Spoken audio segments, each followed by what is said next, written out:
So the maestro buying the farm, it didn't change anything? No, if anything, it made it worse. Skylar White got her deal, so the only ones left to go after are you and Pinkman, and I heard they found his car down by the border, so adios, dopehead.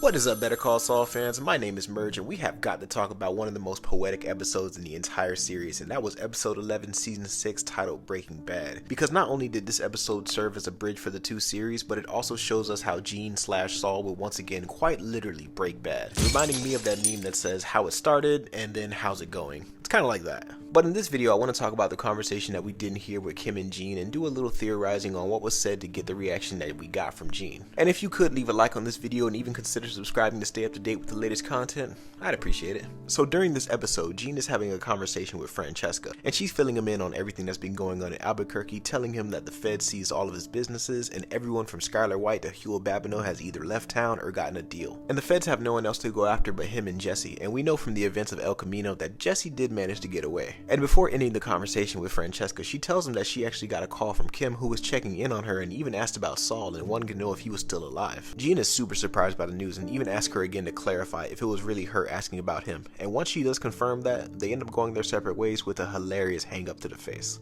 Hello?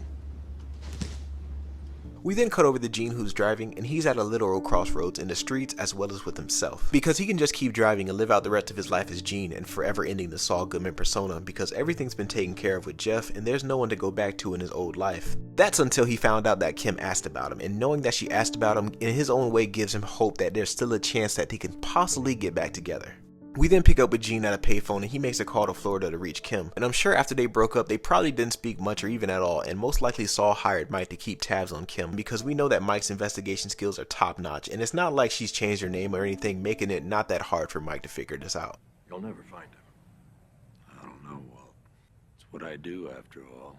But when the operator connects Gene to the call, he asks to speak to Kim Wexler. Then we cut the traffic noises, unable to hear the conversation other than muffled sounds. But by the end of the conversation, we see Gene beating up the receiver to the phone, and he even breaks the glass to the phone booth. And that is the biggest indication to me that the call didn't go well, and maybe Gene doesn't exactly have an influence on Kim anymore. And I say that because if you look at their breakup, it was at that moment where she knew that they weren't good for each other, and she made the choice to move past the relationship with Jimmy. And my guess is that Kim probably is living a quiet life in Florida, doing her best to forget about all the terrible things that she did with Jimmy. And when she sees the news of his involvement with Walter White, I'm sure she'd be worried, but I have to believe in the back of her mind, she's probably just having this oh my god moment. Devil. And so how I imagine Kim to be on the other line is sheer surprise to hear from Saul. And not a good surprise, but more like the conversation that Flynn had with Walter in their last conversation. It's like, it's good to hear from you, but I really wish it could have been under different circumstances. And that's putting it lightly for the whole Flynn and Walter situation.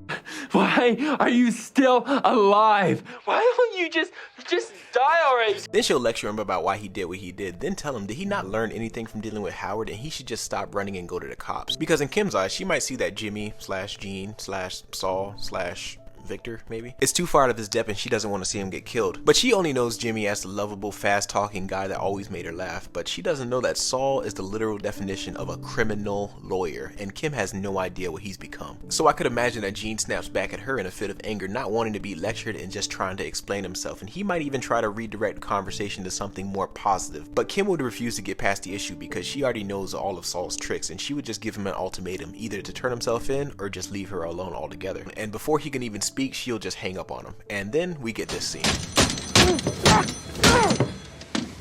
But that's just me and my thoughts on how the conversation between Kim and Gene went down in this episode. And I'm sure in the final two episodes we'll get the other side of that conversation, maybe even having the next episode's intro be the conversation but for Kim's perspective. But that'll do it for me on this video, but I want to hear from you guys. What are your predictions for what was said during Kim and Gene's conversation? Whatever it is, comment down below and let me know, and I'll do my best to respond. Until then, my name is Merge.